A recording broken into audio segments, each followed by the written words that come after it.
নবী সুলাইমান আলাইহিস সালামকে আমরা প্রায় সবাই চিনি। মহান আল্লাহ তাকে বিশেষ জ্ঞান, ক্ষমতা ও বিরাট রাজত্ব দান করেছিলেন। তিনি এতই অঢেল ধনসম্পদের অধিকারী ছিলেন যে ওই সময়ে মানব সমাজে ব্যবহৃত সব ধরনের বস্তু সামগ্রী সহ এক বিশাল সৈন্যবাহিনী তার অধীনে ছিল। শুধু কি তাই, রাজ্য নিয়ন্ত্রণ ও পরিচালনার কাজে তিনি জিন ও পাখিসহ অন্য প্রাণীদেরকে কাজে লাগাতেন। আল্লাহ তাআলা তাকে সমস্ত পশু পাখির ভাষা বোঝার ক্ষমতাও দান করেছিলেন। সুলাইমান আলাইহিস সালামের বিভিন্ন অলৌকিক ঘটনা আমরা অনেকেই জানি, যেমন জিনদেরকে দিয়ে মসজিদুল আকসা নির্মাণ এবং রানী বিলকিসের সিংহাসন স্থানান্তর, হুদহুদ পাখিকে দিয়ে পানির উৎসের সন্ধান এবং বিভিন্ন খবরাখবর প্রেরণ ইত্যাদি। তবে আজ আমরা কথা বলবো সুলাইমান আলাইহিস সালামের সাথে পিঁপড়ার একটি দলের কথোপকথন নিয়ে, যেই কথোপকথনের মাঝে লুকিয়ে আছে এক আশ্চর্যজনক বৈজ্ঞানিক তথ্য, যে তথ্যটি বর্ণিত হয়েছে সূরা নামলের 18 নম্বর আয়াতে। পবিত্র কোরআনের কিছু সূরা বিভিন্ন প্রাণীর নামে নামকরণ করা হয়েছে। সূরা আন-নামল তার মধ্যে একটি। নামল অর্থ পিঁপড়া বা পিপীলিকা। মূলত পিঁপড়ার সাথে কথোপকথনের কারণেই এই সূরার নাম আন-নামল রাখা হয়েছে। বৈজ্ঞানিক তথ্য ছাড়াও এই সূরার মাঝে এমন কিছু বিষয় আছে যা আমাদের জন্য গুরুত্বপূর্ণ বার্তা বহন করে। দর্শক, সব তথ্যগুলোই আমরা বলার চেষ্টা করব, তবে সেজন্য ভিডিও শেষ পর্যন্ত আমাদের সঙ্গেই থাকতে হবে। একদিন হযরত সুলাইমান আলাইহিস সালাম তার বিশাল সেনাবাহিনী সহ একটি এলাকা অতিক্রম করছিলেন। ওই সময় তার সাথে ছিল জিন, মানুষ এবং পক্ষীকুল। যে এলাকা দিয়ে তারা যাচ্ছিলেন সেখানে বালির ঢিবির মতো পিপীলিকাদের বহু বসতঘর ছিল। সুলাইমান আলাইহিস সালামের বাহিনীকে আসতে দেখে পিপীলিকাদের সর্দার তার সঙ্গীদেরকে বলল, তোমরা শীঘ্রই পালাও, নইলে পদপিষ্ট হয়ে শেষ হয়ে যাবে। কুরআনুল কারীমে ঘটনাটি বর্ণিত হয়েছে এভাবে: وحشر لسليمان جنوده من الجن والإنس والطير فهم يوزعون حتى إذا أتوا على واد النمل قالت نملة يا أيها النمل ادخلوا مساكنكم لا يحطمنكم سليمان وجنوده وهم لا يشعرون। সুলাইমানের সামনে তার সেনাবাহিনীকে সমবেত করা হলো, জিন, মানুষ ও পক্ষীকুলকে। তারপর এদেরকে বিন্যস্ত করা হলো। যখন তারা পিপীলিকার উপত্যকায় আসলো, তখন একটি পিপীলিকা বলল, ওহে পিঁপড়ার দল, তোমাদের বাসস্থানে ঢুকে পড়ো, যাতে সুলাইমান ও তার সৈন্যবাহিনী তাদের অগোচরে তোমাদেরকে পদপিষ্ট করে না ফেলে। সুলাইমান আলাইহিস সালাম পিপীলিকাদের এই বক্তব্য শুনতে পেলেন এবং মুচকি হেসে আল্লাহর দরবারে প্রার্থনা করলেন। ফাতাবাসসামা দাহিকাম মিন قولها وقال رب أوزعني أن أشكر نعمتك التي أنعمت علي وعلى والدي وأن أعمل صالحا ترضاه وأدخلني برحمتك في عبادك الصالحين।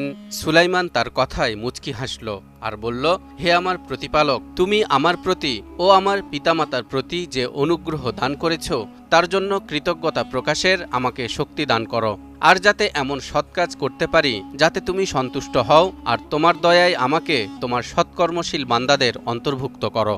দর্শক, এবার সূরা নামলের 18 নম্বর আয়াতের দিকে একটু লক্ষ্য করুন, যেখানে বলা হয়েছে সুলাইমানের সেনাবাহিনী যখন পিঁপড়াদের উপত্যকায় পৌঁছল, তখন সেখানকার এক পিঁপড়া তার সঙ্গীদেরকে দ্রুত তাদের ঘরে ঢুকে পড়তে বলেছিল।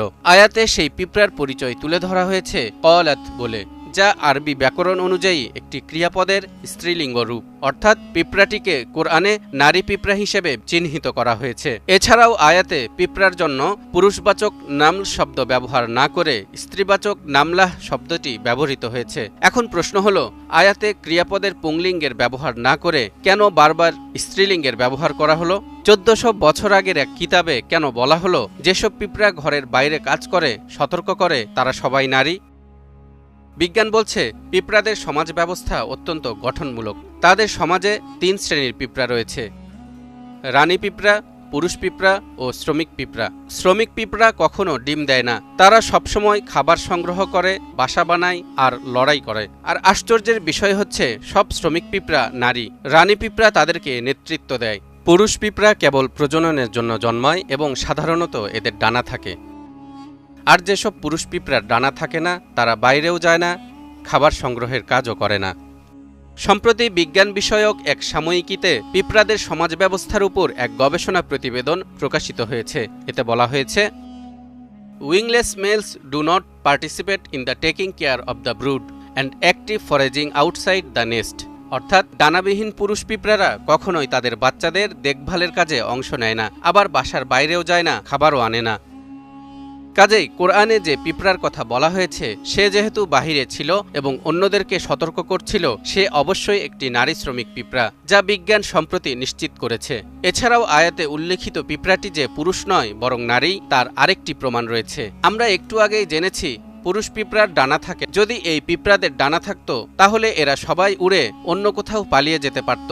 কিন্তু আয়াতে স্পষ্টভাবে বলা হয়েছে সুলাইমানের সৈন্যবাহিনীর হাত থেকে রক্ষা পেতে পিঁপড়াটি তার সঙ্গীদেরকে মাটির নিচে তাদের ঘরে আশ্রয় নিতে বলেছিল। যেহেতু নারী পিঁপড়ার ডানা থাকে না, সেহেতু মাটির নিচে লুকানো ছাড়া তাদের জন্য বিকল্প কোনো উপায় ছিল না। কোরআনের ব্যাখ্যাকারকগণ পিঁপড়াদের এই আয়াত ও ঘটনা থেকে কিছু শিক্ষণীয় বিষয় তাফসিরের কিতাবে তুলে ধরেছেন। যেমন ১. জীবজন্তুরও এক ধরনের বিশেষ বুঝশক্তি আছে যা মানুষের থেকে আলাদা। সেজন্যই পশু পাখিরা সম্ভাব্য বিপদ সম্পর্কে অবহিত হওয়ার পর একে অপরকে সতর্ক করে দেয়। ২. সুলাইমান আলাইহিসসালাম এত মহত্ব ও মর্যাদাপূর্ণ হওয়া সত্ত্বেও অদৃশ্য বা গায়েবের খবর জানতেন না। সেজন্যই তো পিপিলিকার এই ভয় হলো যে তাদের অজান্তে আমরা যেন তাদের পদপিষ্ট হয়ে না পড়ি। ৩. জীবজন্তুরাও এই শুদ্ধ আকীদায় বিশ্বাসী যে আল্লাহ ছাড়া আর কেউ গায়েব জানেন না। ৪. সুলাইমান আলাইহিসসালাম সকল জীবজন্তুর ভাষা বুঝতেন। এই জ্ঞান মহান আল্লাহ তাআলা তাকে মুজিজা স্বরূপ দান করেছিলেন। ৫. এত জ্ঞান ও ক্ষমতা থাকার পরেও সুলাইমান আলাইহিসসালাম ছিলেন অত্যন্ত বিনয়ী, কারণ পিঁপড়াদের সমালোচনামূলক মন্তব্য শুনেও তিনি ক্ষুব্ধ না হয়ে বরং মুচকি হেসে তা গ্রহণ করেছিলেন। এ থেকে বোঝা যায় সমালোচনামূলক মন্তব্য মনোযোগ দিয়ে শোনা একজন নেতার গুরুত্বপূর্ণ বৈশিষ্ট্য।